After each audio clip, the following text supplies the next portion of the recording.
Bonjour à toutes et tous.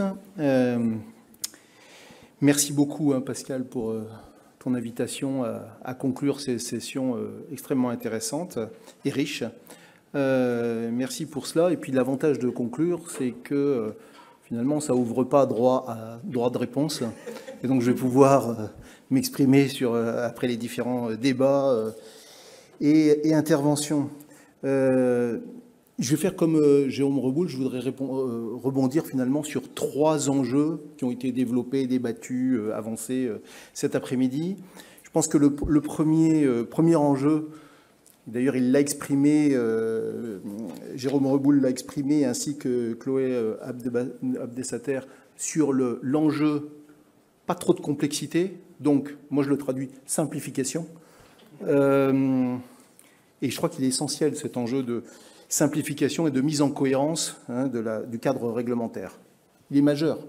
C'est normal, on a démarré de rien sur une matière, même si Anna Pires vous l'a rappelé, l'AFG est mobilisée sur ces enjeux de finances durables depuis 2001, donc c'est pas les accords de Paris, c'est bien avant.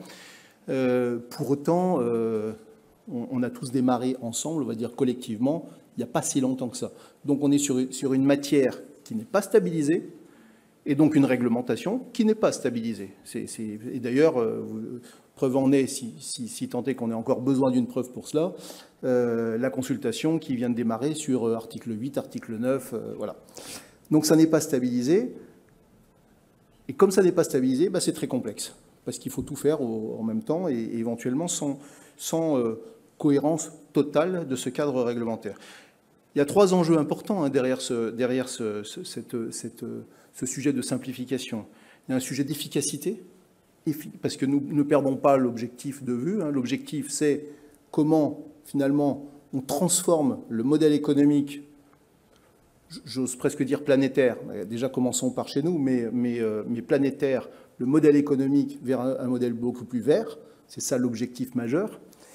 Et puis, donc il y a un sujet d'efficacité. Il faut que ça soit rendu possible par l'investissement, par la transformation via l'investissement, et donc par ce cadre réglementaire. Il y a un enjeu de compétitivité là derrière. La compétitivité, elle doit être totale de nos industries de services financiers en Europe. Donc je parle pour l'asset management là, mais l'enjeu de compétitivité est très fort.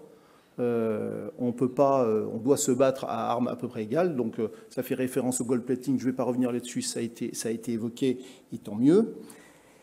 Et puis il y a un enjeu de leadership aussi. Au début des débats était mentionné le fait que finalement l'Europe, voire la France, on aurait un statut de leader en la matière.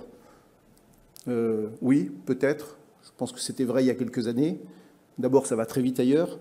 Deuxièmement, plus on rend complexe l'implémentation et l'orientation des flux d'investissement, moins on va rester leader.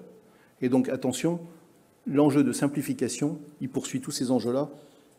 Efficacité, compétitivité, maintien du leadership. Maintien du leadership, ça veut dire comment on s'assure que, en basculant vers une industrie, vers un tissu industriel vert demain, plus green, vert au sens green, en même temps, on fabrique, on crée les conditions favorables à l'émergence de champions internationaux sur le sol européen.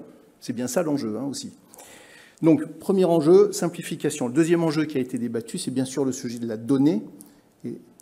Alors le terme donnée, je vais donner ma version. Moi, j'aime pas la donnée. On parle tous de la donnée tout le temps, tous les jours, chaque minute, on parle de la donnée. Mais la donnée, ça peut être un cours de bourse qui est extrêmement objectif, c'est une donnée. Et puis vous avez en même temps l'entreprise qui communique sur son plan de transition ou qui communique sur la façon dont elle va adresser les enjeux de biodiversité, par exemple. C'est une information incroyablement qualitative, là, dont on parle là. Donc c'est pas une donnée, c'est une information qualitative. Et donc cet enjeu de la donnée, donc plutôt de l'information, il est lui aussi essentiel. Il est essentiel pour les industries financières. Il est essentiel pour les asset managers que nous sommes. Pourquoi? Parce qu'on doit maîtriser l'information totalement. On ne peut pas s'en remettre que à j'achète tel fournisseur, j'achète tel autre fournisseur, comme ça j'en ai 2, 3, 4, 5, peu importe. Je fais une moyenne de tout ça, puis il va bien ressortir quelque chose qui me permet d'afficher du vert en sortie sur mon computer. Ça n'a aucun intérêt. Je parlais tout à l'heure d'efficacité recherchée. Donc c'est pas ça l'enjeu. L'enjeu, c'est comment, en intégrant beaucoup plus d'informations qualitatives, qui est cette information extra-financière, on parvient à continuer tous ensemble à faire notre métier, qui est de sélectionner les bons projets économiques versus les mauvais. C'est ça l'enjeu, et c'est comme ça qu'on doit travailler et continuer de travailler. C'est comme ça qu'on a toujours travaillé. C'est pas parce qu'on met du vert en plus, qui est absolument nécessaire pour réaliser ces transitions, qu'on doit changer l'objectif. L'objectif, c'est comment on finance les bons projets, parce que à l'arrivée, on doit dégager des rendements positifs pour les épargnants. Je souligne que le plus mauvais service qu'on rendrait à la transition verte serait de dégager des rendements négatifs pour les épargnants. Donc l'objectif, ce n'est pas d'être vert, c'est de dégager des rendements. Voilà. Et puis ça renvoie à des enjeux mais ce n'est pas trop mon sujet, mais des enjeux de souveraineté quand même. Les enjeux de l'information financière et de maîtriser l'information financière renvoient à des enjeux de souveraineté pour la France, pour l'Europe. On ne peut pas imaginer que de façon durable, cas de le dire, on va transformer le tissu industriel européen, parce que c'est de ça dont on parle, je le redis, sur les 5, 10, 15 prochaines années, sur la base d'informations financières qui seraient fournies par des data providers qui ne sont même pas européens. Arrêtons ça, arrêtons la naïveté.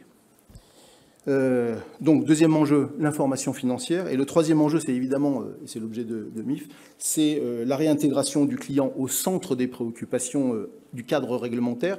Je veux dire, oui, bien entendu, c'est l'objet. C'est l'objet, mais ça renvoie à plusieurs sujets, cet enjeu-là. Ça renvoie au sujet de l'éducation, bien entendu. C'est pas parce qu'on pose un cadre réglementaire peut-être clair un jour que pour autant on aura des facilités à le faire comprendre de l'épargnant final et même des distributeurs.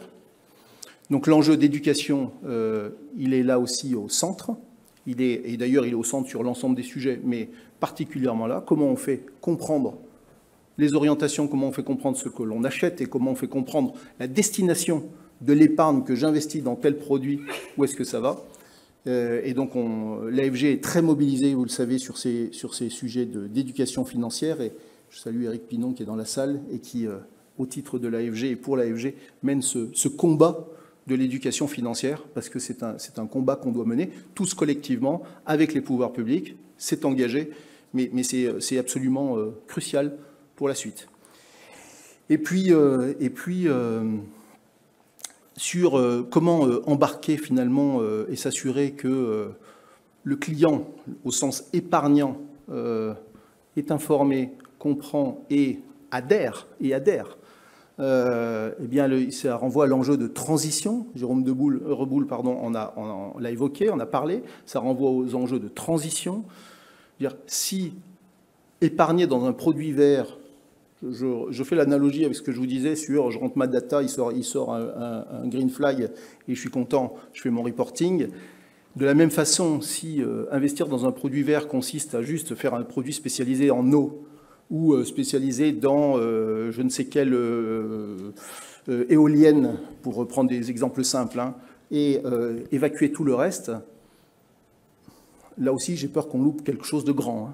Donc l'enjeu central, c'est la transition et c'est le financement de la transition. Donc on est parfaitement aligné avec le régulateur, avec nos interlocuteurs européens, quand oui, dans la réglementation actuelle, il est compliqué de confondre ou de lier parfaitement les enjeux d'investissement durable tels qu'ils sont aujourd'hui définis, si tant est qu'il y a déjà une définition, mais d'investissement durable, et les enjeux de transition, parce que la dynamique n'est pas dans la photographie de la taxonomie, ou est peu représentée dans la photographie de la taxonomie, telle qu'elle est lue aujourd'hui. Donc, à l'AFG, on fait des propositions, on travaille sur cette réforme du cadre, cette réforme de SFDR à venir. Le SFDR 2 viendra, et il est essentiel qu'on y intègre les enjeux de transition, la définition de la transition et comment on accompagne cette transition. Sinon, je le redis, on aura des problèmes sociaux majeurs en France, en Europe et sur la planète, bien avant d'avoir des problèmes climatiques même. Donc la transition est essentielle, et on doit la mener de façon efficace, on doit la mener rapidement, parce que les enjeux climatiques, ils sont là, et je crois que chaque jour, on nous le rappelle. Quand je dis on nous le rappelle, c'est l'environnement dans lequel on vit nous le rappelle. Donc, je le redis, simplification pour efficacité, compétitivité, assurer le leadership européen et la pérennité de ce leadership européen. L'information financière, elle est au centre, on doit la maîtriser, on doit avoir accès directement à l'information brute, et elle doit être, autant que faire se peut, gratuite. Parce que sinon, c'est compliqué de mener de front réorientation de l'investissement, la hausse des taux d'intérêt, la hausse de l'inflation, et en plus l'inflation sur ces informations qui, issues d'oligopoles, sont de plus en plus chères. Donc l'AFG, elle est totalement mobilisée là-dessus. Vous pouvez compter sur nous pour mener ces sujets-là. On les mène de front, on les mène en collectif. Et l'ensemble des membres de l'AFG, l'ensemble des sociétés de gestion sont vraiment unis sur ces sujets-là. Et je suis ravi qu'on ait en plus des discussions, des programmes de travail communs avec France Porte Marché ou avec d'autres associations, l'AFBF, France Assureur, parce que personne n'y arrivera seul. Donc c'est un enjeu collectif extrêmement large. Donc nous sommes mobilisés là-dessus et je le redis, la transition, on doit la mener, on doit la réussir vite. Mais le cadre actuel ne nous mène pas à ça, donc on doit faire évoluer le cadre, on doit pousser pour ça, et on pousse, merci Anna, des propositions en la matière. Voilà, donc la réglementation, elle n'est pas terminée, elle n'est pas stabilisée, on l'a fait évoluer demain, pas après-demain. Merci beaucoup, et puis je suis content qu'il n'y ait pas de droit de réponse. Merci. Au revoir.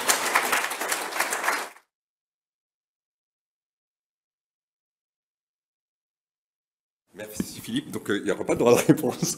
Je vous remercie beaucoup. Alors je tiens à remercier les personnes qui ont travaillé pendant plusieurs semaines pour préparer ces tables rondes et cette conférence, ainsi que la logistique.